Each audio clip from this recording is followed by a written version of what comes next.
வல்லதீன இதா ஃபஅலு ஃபாஹிஷத்தன் அவ் ஸலமு அன்ஃபுஸஹும், வரம்பு மீறி பாவம் செய்து மானக்கேடான காரியத்தை செய்து அல்லாஹ் தடுத்த காரியத்தை செய்து அல்லாஹ் என்னை பார்த்து விட்டான் என்று மன்னிப்பை தேடி வருபவனுக்கு வமை யக்ஃபிரு ذுனூப இல்லல்லாஹ், அல்லாஹ்வை தவிர யார் அந்த பாவத்தை மன்னிக்க முடியும்? அல்லாஹு யுரீது ஐயதூப அலைக்கும், அல்லாஹ் பாவங்களை இருந்து விலகி வரக்கூடிய தௌபாவை செய்யக்கூடியவர்களை அல்லாஹ் நேசிக்கிறான். அந்த செயலை செய்பவனை அல்லாஹ் விரும்புகிறான். அல்லாஹ்வுடைய தூதர் ஸல்லல்லாஹு அலைஹி வஸல்லம் சொன்னார்கள், லல்லாஹு அஷத்து ஃபரஹன் பி தௌபத்தி அப்திஹ், ஒரு அடியானுடைய மன்னிப்பை தௌபாவை அல்லாஹ் எல்லையற்ற மகிழ்ச்சியோடு ஏற்றுக்கொள்கிறான். எப்படி தெரியுமா? பாலைவனத்தில் ஒருவன் வாகனத்தோடும் உணவோடும் பயணம் செய்கிறான்.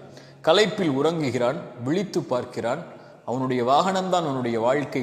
பாலைவனத்தை கடக்க வேண்டும் என்றால் உணவு இருந்தால் தான் அவன் வாழ முடியும். இரண்டும் இல்லை, காணாமல் போய்விட்டது. அங்கும் இங்கும் தேடி பார்க்கிறான். அவ்வளவுதான், வாழ்க்கை முடிந்து விட்டது, உயிர் போகப் போகிறது என்று அவன் களைப்பில் மறுபடியும் உறங்குகிறான்.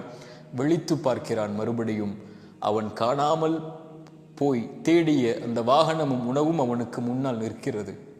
உயிர் போய் கிடைத்த மகிழ்ச்சியில் அவன் சொல்லுகிறான் ஒரு வார்த்தை. ரசூலுல்லாஹ் சொன்னார்கள், அல்லாஹும்ம அன்த அப்தி வ அன ரப்புக் மஅதல்லாஹ்.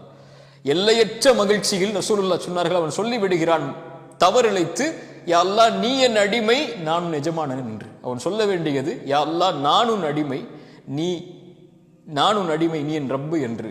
அவன் மகிழ்ச்சியுடைய ஆனந்தத்தில் வார்த்தையில் தவறிழைத்து விடுகிறான்.